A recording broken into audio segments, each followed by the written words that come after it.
হরে কৃষ্ণ, রাধে রাধে। সকল ভক্তদের চরণে প্রণাম। আজকের আলোচনার বিষয় শিক্ষা। শিক্ষা নিয়ে যে কথা হবে আর কি, মানে জ্ঞান। বিবেকানন্দ এই শিক্ষা নিয়ে একটা কথা বলেছেন যে শিক্ষা এমনই হওয়া উচিত, মানুষের চরিত্র গঠন হবে যে শিক্ষায়, তাকে শিক্ষা বলা হয়। যদি যে শিক্ষায় মানুষের চরিত্র গঠন না হয়, তাহলে শিক্ষা তার কোনো মূল্যই থাকলো না। এই জন্য বিবেকানন্দ এই জায়গাটা বলেছে যে শিক্ষা এমনই হওয়া উচিত চরিত্র গঠনের সাহায্য করবে।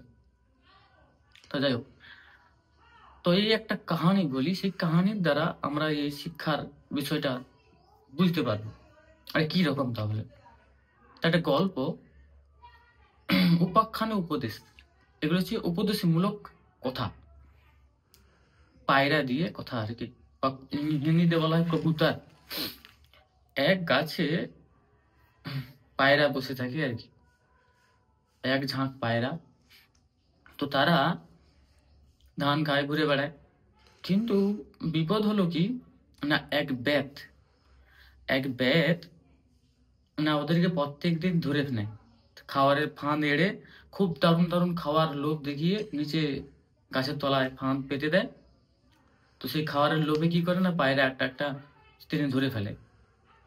তো কি হলো না, এইভাবে একটা একটা ধরলে কি হবে, কমতে থাকবে জম থেকে। তো তারা পায়রাটা কি করলো না, একদিন মিটিং ডাকলো। হায় রে ভাইয়া, আর এইভাবে যদি আমাদেরকে ব্যাট ধরে নিয়ে চলে যায়, তাহলে তো আমাদের বংশ কমে যাবে, আমরা তো একা একে মারা পড়বো। তো কি করা যায়? তো সেইখানে এক মোড়ল বা গুরুদেব যাকে বলা হয়, মোড়ল। আমাদের কোনো বিপদ হলে কি করে, গ্রামে বিপদ হলে কি হয়, আগে প্রথমে গ্রামে যে মোড়ল থাকে তাকে গিয়ে বলতে হয়। তো সে কি করে, মোড়লের সঙ্গে আলোচনা হয়। তো সেরকম পায়রাদের একজন মোড়ল আছে, পার্থক্য গোপ। তো গুরুদেব, তো আমাদের এরকম যে বিপদ, আমাদেরকে প্রত্যেকদিন ব্যাধ ধরে নিয়ে চলে যাচ্ছে, কি হবে উপায়? তো গুরুদেব বলছে, উপায় একটা ভাবি, তাহলে উপায়টা কি করা যায়। সবাই আলোচনা করলো, তখন গুরুদেব বললেন যে একটা উপায় আছে, তোরা কি মানতে পারবি? বলছে, হ্যাঁ গুরুদেব বলুন, অবশ্যই মানবো। তাহলে শুনুন তারা সবাই, ব্যাধের জালে বসবো না, ব্যাধের খাওয়ার খাবি না, ব্যাধকে ধরা দিবি না। এই তিনটে কথা যদি মনে রাখতে পারিস, তাহলে তোরা আর কেউ ব্যাধ ধরতে পারবে না, তোদেরকে কেউ।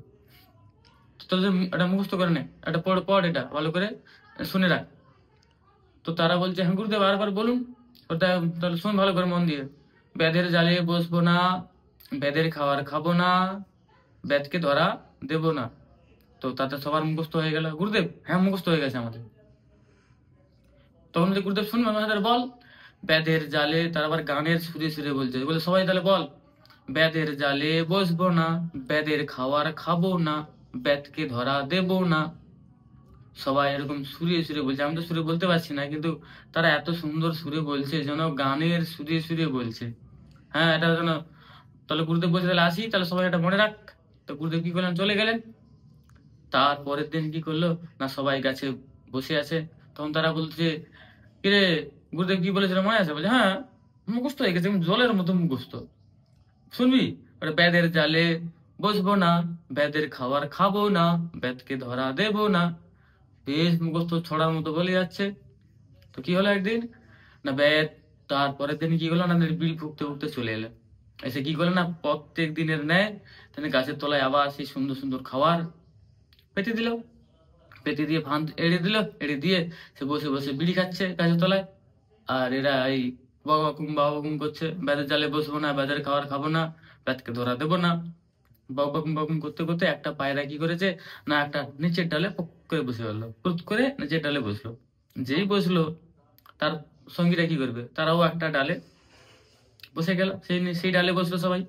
তো তার দেখা দেখি কি করলো না, আর একজন পায়রা কি করলেন না, তিনি খাওয়ারে বসে পড়লেন, মানে জালের মধ্যে বসলেন, খাবার খেতে শুরু করলো। তো তারা কি করবে, অপেক্ষা করবে? তারাও ঝপঝপ করে বসে গেল, বসে করে এবার খাওয়া খাওয়া খাচ্ছে। তখন বলছে, গুরুদেব কি বলেছিল মনে আছে? তো বলছে, হ্যাঁ মনে আছে। শুনবি ওটা? হ্যাঁ, ব্যাধের জালে বসবো না, ব্যাধের খাবার খাবো না, ব্যাধকে ধরা দেব না। এবার বলুন আর কি বাকি আছে? তখন তারা বলছে, হ্যাঁ রে, আরে পায়ে কিরকম টান টান লাগছে। তখন সে ব্যাধ কি করলো না, সে জাল মুড়ে সবাইকে ধরে নিয়ে চলে যাচ্ছে। তখন ওই করে কাঁধে করে মুড়ে নিয়ে যাচ্ছে, পায়রাগুলো তখন বাঁধা হয়ে আছে, খাঁচার মানে জালে জড়িয়ে আছে। তখন গুরুদেব পিছন দিকে উড়ে উড়ে আসছে যে, আরে হারে তোর কি হলো রে, তোদের কি হলো রে? তখন গুরুদেব বললে, তোদেরকে আমি কি বলেছিলাম মনে আছে? বলছে, হ্যাঁ গুরুদেব, আমাদের মনে আছে। ওটা গুরুদেব শুনবেন? বলে, বেদের জালে বসবো না, বেদের খাবার খাবো না, বেদকে ধরা দেবো না। ওটা ওরে হত ভাগা, তোদেরকে আমি বলেছিলাম কি মুখস্থ করার জন্য? আমি যে তোদেরকে যে উপদেশটা দিয়েছিলাম জীবনে, কি ওটাকে মুখস্থ করে বলার জন্য? ওটা জীবনে পালন করার জন্য। না যদি জীবনে পালন করতে পারলি তো কি হলো, বেদের জালে পড়ে গেলি। তো তোর মরণ তোরা নিজেরাই আনলি। উপদেশ চাইলি, উপদেশ দিলাম, কিন্তু তোরা পালন করতে পারলি না, শুধুমাত্র মুখস্থ করলি। তো এখান থেকে আমরা কি শিক্ষা নিতে পারি? আমরা স্কুল কলেজে যাই কি জন্য? মুখস্থ করার জন্য? সকালে উঠে আমি মনে মনে বলি, আমি যেন সারাদিন ভালো হয়ে চলি। তাহলে এটা কি মুখস্থ করার জন্য, না জীবনে পালন করার জন্য?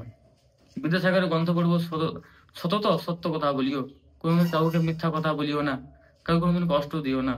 এগুলো কি মুখস্থ করার জন্য, না পরীক্ষায় লেখার জন্য আর নাম্বার তোলার জন্য? এটাকে জীবনে পালন করার জন্য।